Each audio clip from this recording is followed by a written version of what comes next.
And now back to Matthew Hatfield and the evil basketball coach. Blast you, Ed Young!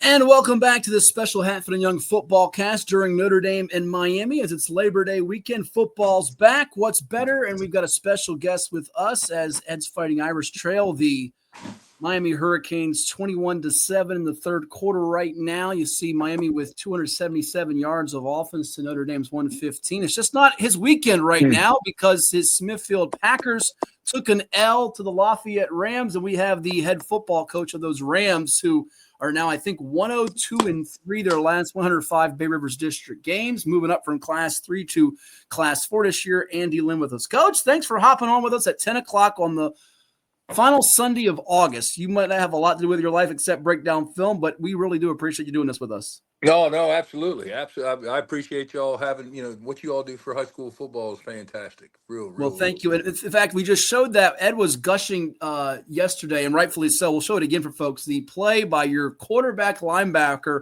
Ball Mahog. He had this isn't just one of his highlight tackles here is one of them for folks. So we watch it again here. Boom. Yeah. That's,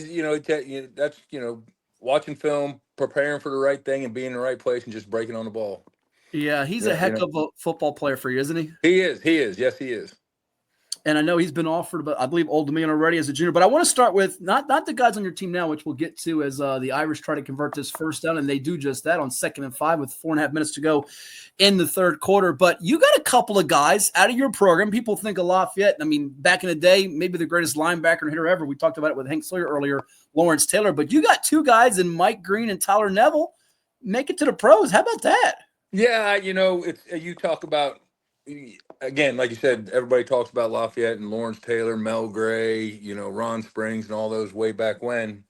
But having those two guys get a chance the same year was pretty special. That's pretty cool. So if they play each other, you don't have a rooting interest, right? They played each other in the preseason. That's right. They did, yeah. Yeah. They played each other in the preseason, and I try to leave those guys alone. I give them a good luck text every week when they're getting ready to do something. But so I opened up a little chain with those two guys, and got talking about the preseason game coming up. And Tyler said, "Coach, you got to come to Dallas. You got to watch me pancake Mike," and that just opened Mike up to let's not get crazy. Oh, it was bad, and they went back and forth all the way up to the game. It was awesome to see. It was fun.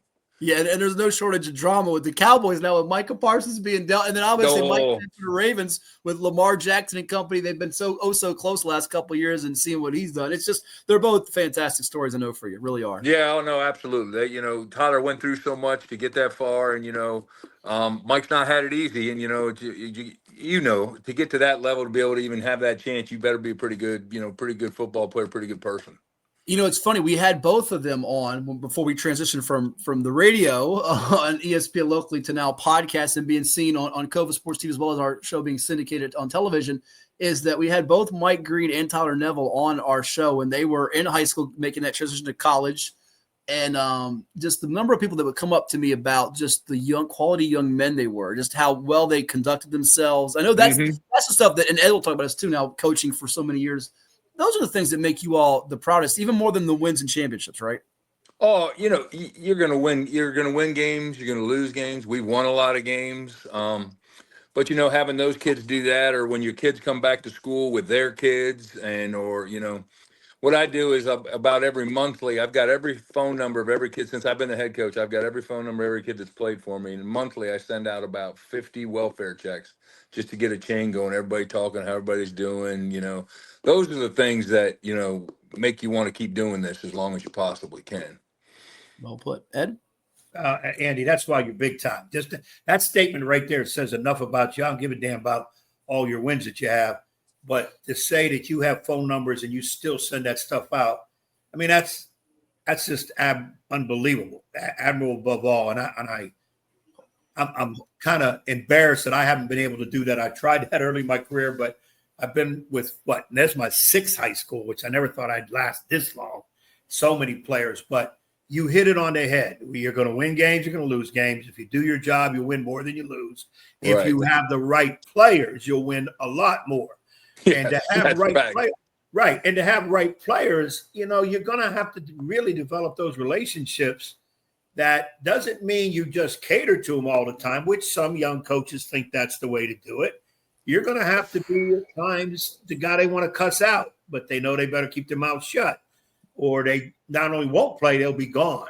So, and we have to walk that fine line. Like people have been asking me about, coming back to, I'll be at Smithfield, and I'm interviewing these assistant coaches, Andy, and I'm asking them, and they're asking me, they're actually interviewing me. Well, Coach, when you say you treat kids more fairly and equal, what do you mean? I go, well, a lot of people say treat everybody equal, but I found out in coaching you can't do that because we're not all equal. Oh, it's not even close, Coach.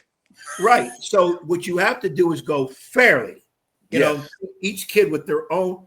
Now you've got to keep them in line with what the progress of the team is and all that structure. But it's more that you're going to treat them more fairly than equal, I believe.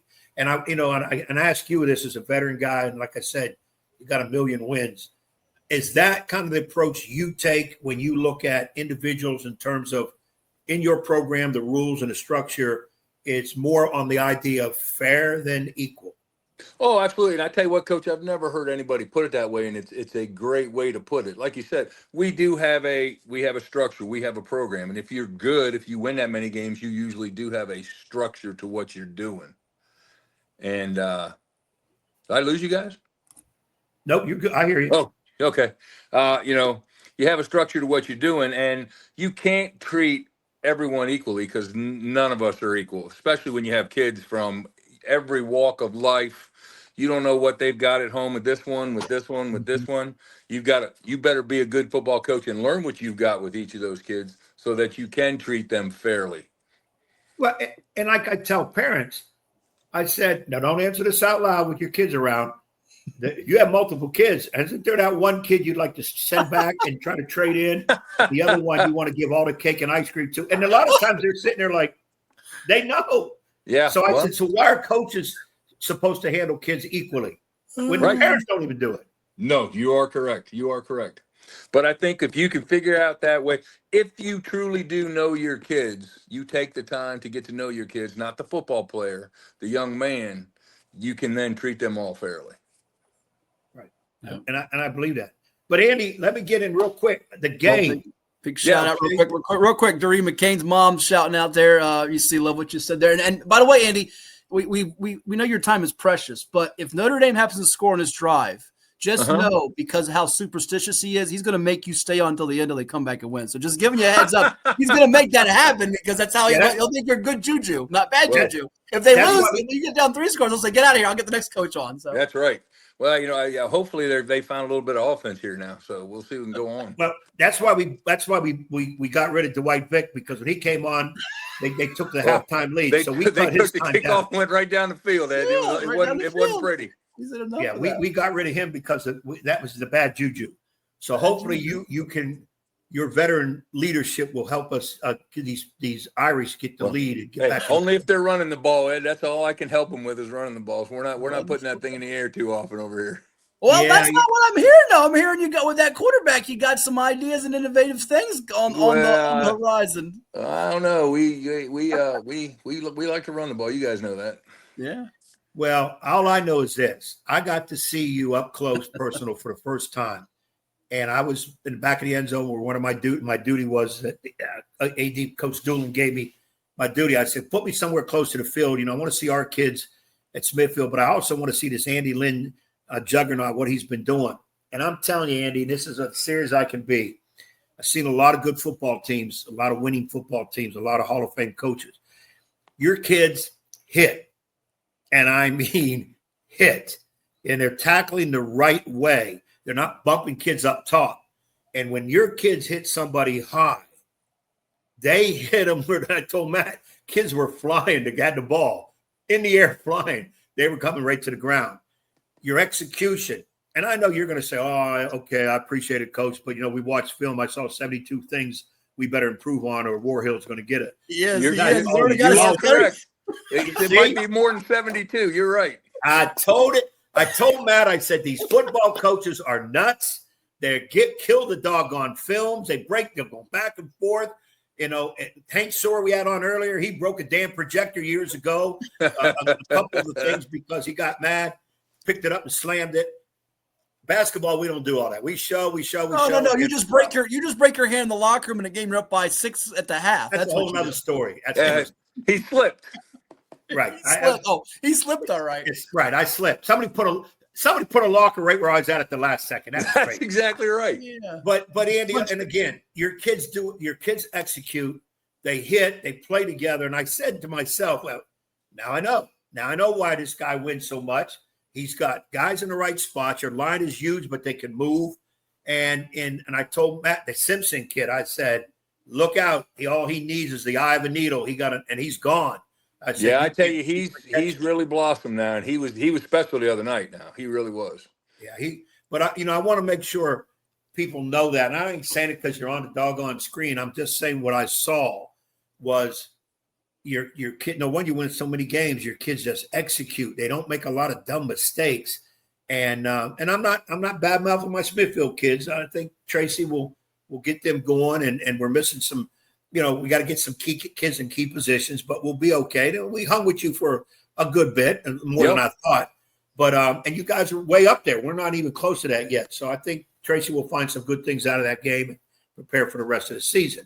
But when you're putting your squad together, Andy, what are some things? You don't have to get deep into philosophy, whatever, but like, you know, non-deal breakers. Like this is how it has to be to your staff or whatever as you put a squad together each year? Well, I mean, the first thing we're looking for hard workers. You know, we get in that weight room January to August, and then of course twice a week during the season. But we get in there and they've got to work. You know, that's the first thing. And then you know, it used to be back in the day. You know, you're looking for the best player, you're looking for the best kid, the best athlete. You're looking for all that. But you can use the old coaching adages, and we use it very much now. You know, dependability is the best ability. If that kid shows up every day, that kid works hard, you can make a football player out of him. Now, if you get those great athletes to buy into that philosophy, then you can really have a great football player. And our kids have bought in. They work extremely hard. We keep a system. We don't change. We haven't changed since I've been there in 1997. We haven't changed. We run the same system. The kids know the system. Then it comes to, like you said, I mean, and I really appreciate you saying that, is, you know, we try to play fast and physical, you know, and you know, a lot of teams don't do that anymore. A lot of teams want to get in spread and sit back and don't put your linemen in stances, and we're going to patty cake you. We may be wrong. We're going to get beat by, you know, at some point everybody gets beat, but we're going to go down swinging as physical as we can, coming off the football and everything else. And I'll tell you what, Ed, now that Smithfield football team's physical now. They're not sitting back just taking it now. They are a physical football team. I hate to say this. I hate to play at Smithfield because every time we go there, it is a physical football game. Yeah, I think Tracy, in year number, I think it's his fourth year. Again, getting the pieces out there, getting the numbers out there. It'll be all right. He did a really good job. He's improved each year out there. So, and that was one of the reasons I was excited to get the Smithfield job. Tracy and I shared an office for like 5 years. Of course, he cried for 3 days when he found out he had to share it again because he thought he got away from me because my desk. He's still crying. My desk looks like Hatfield's hair. It's all over the place. Oh, Can't man. find nothing. Yeah. At least he still has her. I can't say I do. Yeah, that's right. Yeah. Well, like I say, when you're putting your squad together now, and the only thing, Andy, I said this, and Matt told me already. He prepped me already. He said you're going to see the quarterback, who's a very good offensive player, been offered, is going to play linebacker. And I said, you mean defensive back? No, he's a linebacker. I said, Matt, you don't put a kid that great at linebacker. He's involved in hits and whatever. He's going to get hurt. He said, okay, you just go watch what you want. Then I said, this damn kid is the leading hitter, tackler. He's in over every play. And I said, well, maybe because he's a quarterback, he reads the quarterback's eyes, head movements so well. He's in the right positions, but then he's hitting. But I keep thinking, I don't want my quarterback making hits or getting hit. Obviously, with you, that's no problem. Well, luckily, so with him, he's a very cerebral football player. He's been around football for a long, long time, been to many, many camps, and he's when it comes to a football IQ, Baum's got a great football IQ. But what you didn't notice the other night, Ed, is he didn't play quarterback the whole game. He didn't start for us the other night. Talon Leach started for us the other night. Well, see, that's the other thing. You have too many good quarterbacks. It should be illegal. Because the way they were throwing those lead pass, that one lead pass, it wasn't to Simpson, it was the other receiver. JL Lowe, yes, sir. Yes, that play was beautiful. Yeah, Talon's that Baum was having a little bit of hamstring issues last week, so we kind of took him out of one way. And Talon's normal outside linebacker for us also. But he started a game for us last year when Baum got hurt against Grafton. That was the game I covered, right? Wasn't it when you played Grafton? Yeah, when we beat Grafton, and then he's 2-0 now. So I told him, I said, if you never start again, you'll go out as an undefeated quarterback at Lafayette High School. So there you go. Hey, but, Andy, that's what I did. That's what I did with coaching girls basketball. I coached 2 rec girls games. I got a better unit. I'm 2-0. Hey, I stopped then. Hey, perfect winning percentage right there. That's right. Yeah. So Talon, he stepped in. I mean, he did a fantastic job last year. It's why we had no hesitation to do it this week. He knows the offense. He executes the offense. He could throw the ball. I mean, he's a great leader. It's like you said, Ed. It's a definite bonus to have 2 of them. As we have guess what we got, Coach? We got a touchdown for the Fighting Irish of Notre Dame. Look at it, and I got now. If I can find it here, I'm going to play it for Ed so he can dance with it. They're in the end zone. 11 plays, 64-yard drive, and now they're an extra point away from making it a 7-point gap here on the Hatfield and Young Football Cast during Notre Dame and Miami. And it's a touchdown with the quarterback, C.J. Carr, hitting Jordan Faison to cap that 11-play, 64-yard drive in 5:16. You're the good luck charm. I've never asked you this, Coach Linn. Do you have a favorite college team or team that you enjoy, even not even a college team, that you enjoy most watching play on a Saturday when you're free and you're like, I like watching them because of their style or system? Anybody enjoy watching? I don't think I really have a favorite team. I used to be a huge Michigan fan and of course even up to last year when they just ran the ball because I love to see that kind of stuff. But no, I'll be honest with you. I probably don't watch much football during the afternoon on Saturday. I give my staff the day off on Saturday, and I kind of try to. You never take the day off. Football's always running through your head, but Saturdays, if Saturday evenings, I'll watch the games that are prime time. But no, I'm an avid Vikings fan in the NFL, but in college, not really so much. Oh, we just did the other day. I'm glad you said that. Now that you said that you're an avid Vikings fan, because we do our NFL over-unders on the show every year before the season starts. And last year, as a matter of fact, our guy from Cove Sports TV, Nick Senti, he is a big Minnesota Vikings fan. But we both took them this year as an over for the total in that division. Tricky. It's 8.5. We took over, but that division might be as good a division as there is in pro football with the Vikes, the Lions, the improving Bears with a new head coach, and of course Green Bay getting Parsons to go with Jordan Love. Yeah, I think the Lions may take a little bit of a dip. You lose 2 coordinators. I don't care what you're saying. It's tough now. I know it's the NFL, but it's still an adjustment period. And like you said, that division's tough, real tough. So, I can see the Vikings winning easily 9 games, so I would have taken the over too. Now, last year when they said 6.5, you should have bet a lot of money on the over. But now, a few years ago, you and I I wish I had the picture with me still. You and I took a selfie with the one and only Keith, who now just chimes in with good afternoon at 10:19 at night. Do you have any advice for how Ed is going to deal with Keith on a regular basis now? Oh, I hope Ed, every time you see Keith, you go up and shake his hand, man. He is unbelievable. He is my favorite guy in Smithfield. Always has been. That was the one person I was sad I didn't get to see the other night. Yeah, that's one of the reasons I went up there to work the game was I wanted to meet with Keith, but he had other things to do. And see, I got to help Keith. Keith, it's not the afternoon. Okay, it's your bedtime. It's 10 o'clock at night, Keith. What are you doing afternoon? You must got every light in the house on, and you haven't looked outside in a while. So get it together, Keith. Oh, that's about right for him now. Now I tell you what, he was one of my favorite guys to see in Smithfield all the time, buddy. I tell you. You love Keith. He is as loyal. You need loyal, as you know this for coaching as long as you have, as does Ed. You need loyal people that have passion. And Keith is one of those, and one of our favorites that we love. He embodies everything you just said. There's no doubt about that. Yeah. In our remaining time here with you, we'll probably keep you for maybe not till we probably get a next commercial break. I guess let you finish up what you're doing.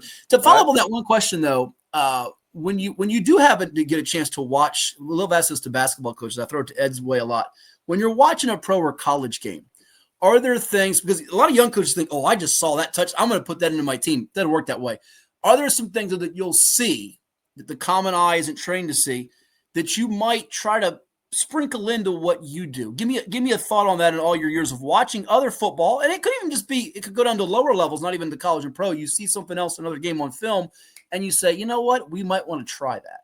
Well, it's a copycat business. No matter what you do, someone's copying you or you're copying someone else. Now at the pro level, you don't see a whole lot of it, but what you have seen leak into the pro level from the high school and college level is the jet sweep. You see how many people run the jet sweep now, which was nothing that it wasn't run very often in the pros not very long ago.